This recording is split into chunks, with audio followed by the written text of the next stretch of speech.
कुमार विश्वास, किरण बेदी ने BJP join की, आपने उन्हें साफ तौर पर तो नहीं लेकिन अप्रत्यक्ष रूप से धोखेबाज कह दिया, क्या कहेंगे इस पे? नहीं, मैंने ऐसा नहीं कहा। तो आपकी अपनी व्यक्तिगत कौशल आपका है और चैनल्स का कौशल है कि वो कविता के बीच में से संवाद ढूंढ लेते हैं लगातार। लेकिन मेरा सदा यही मानना है कि किरण बेदी जी के पास मैं और अरविंद केजरीवाल हम लोग गए थे। वो वीडियो भी मैंने ट्वीट करा है, उम्मीद करता हूँ एबीपी न्यूज उस वीडियो को भी दिखाएगी, जिसमें उन्होंने कहा कि मैं कभी भी किसी पॉलिटिकल पार्टी में नहीं जाऊंगी। आज मुझे समझ में आ गया है, क्योंकि मैं उस टीम का हिस्सा था और मैं लगभग इन दोनों के बीच पुल का काम करता था कि चाहे जनरल वीके सिंह हो, चाहे किरण बेदी हो। दो एक नाम और भी है जिनको अभी धीमे धीमे शो भाजपा में आएंगे या भाजपा की ओर से उन्हें कुछ मिलेगा, कुछ ना कुछ जरूर सेवा का पुरस्कार मिलेगा। किस तरीके से पूरे अन्ना आंदोलन को ध्वस्त करने की कोशिश की गई, किस तरह लोकपाल को एक कमजोर लोकपाल में बदलने की कोशिश की गई, और वो सारा कुमार विश्वास, आप ये कह रहे हैं कि उन्होंने पहले कहा था वो राजनीति में नहीं आएंगी और अब वो राजनीति में आ गई। ऐसे तो अरविंद केजरीवाल ने भी कहा था चुनाव से पहले कि वो किसी का समर्थन नहीं लेंगे, लेकिन उन्होंने बाद में समर्थन लिया। तो उनके लिए तो आपने इन शब्दों का इस्तेमाल नहीं किया।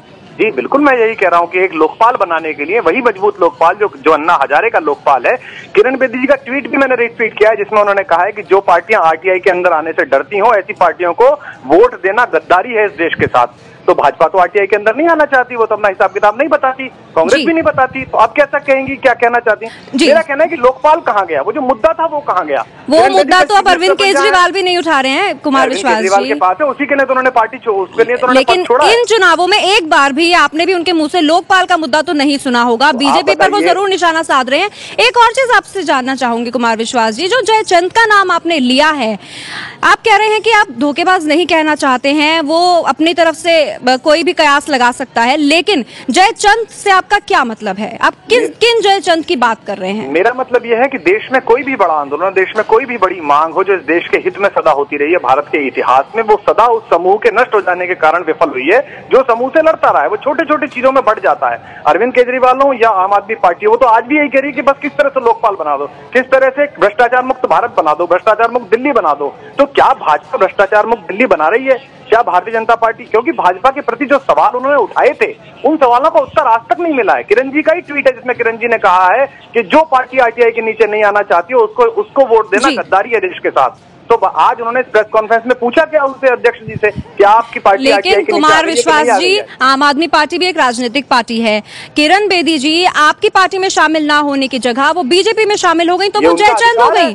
तो वो बिल्कुल नहीं, मेरा सवाल ये है कि वो जयचंद हो गई अगर वो बीजेपी में गई तो? देखिए, आपके साथ समस्या ये है कि जब मैं कविताएं लिखता हूँ, आप अपने हिसाब से अपनी टीआरपी के लिए, अपने काम के लिए उसका कोई ना कोई अर्थ निकालने के लिए देखिए आपका टाइमिंग अधिकार है।